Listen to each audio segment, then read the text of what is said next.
At night, when the other engines are tucked away in their sheds, you can still hear the faraway call of an engine's whistle and the clickety-clack of train wheels turning.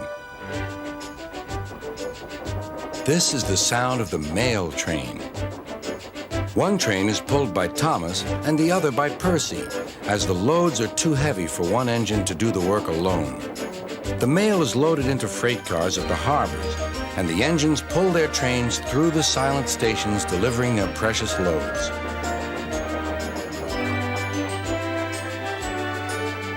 On a clear night, a big shiny moon brightens their journey, but often Thomas and Percy can't even see the stars.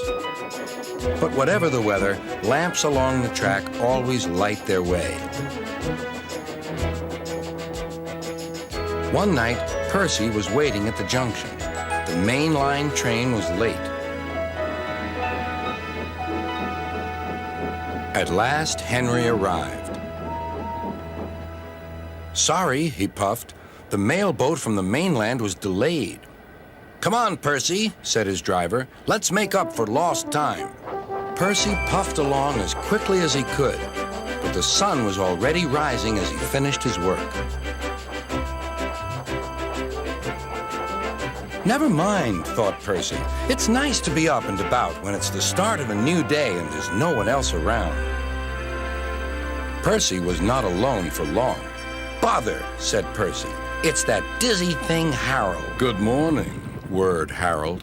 I always said railways were out of date, but you're so slow with the mail. You should give everyone their stamps back. Percy was too tired to explain. Bird brain, he muttered. Good morning, Percy, called Duck.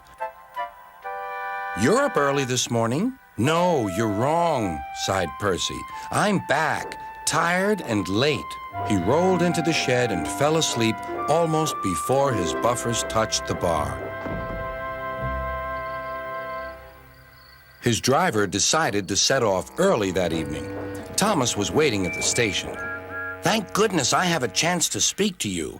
Driver says that the person in charge of the mail has complained to Sir Topham Hatt about the delay last night. But that wasn't my fault, replied Percy. I know, said Thomas, and so does Sir Topham Hatt. But this mail person wouldn't listen. Tonight we'll just have to be quicker than ever before. The engines were just leaving when they heard a familiar buzzing. I say, you two, there's news flying about. Where? Puffed Percy crossly. All over the place. They're going to scrap the mail train and use me instead. Wings work wonders, you know. Always. Rubbish, huffed Thomas. That night, everything ran like clockwork. Thomas and Percy steamed through the stations, making good time everywhere they went.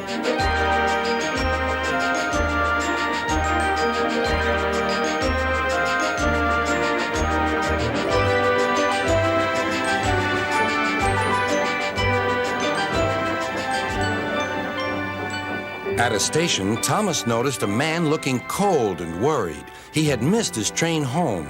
We can give you a ride, said Thomas's driver, but it will be rather uncomfortable. Thank you, said the man. Anything's better than sitting here.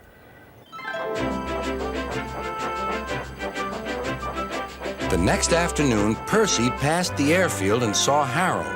Hello, Lazy Wings. Are you too tired to fly today? The wind's too strong, grumbled Harold. I've been grounded.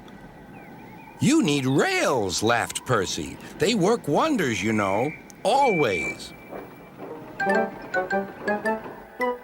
That night, Sir Topham Hatt showed the two engines a letter. It was from the man who missed his train. He thinks you are both splendid, and everyone says that the mail train is the pride of the line.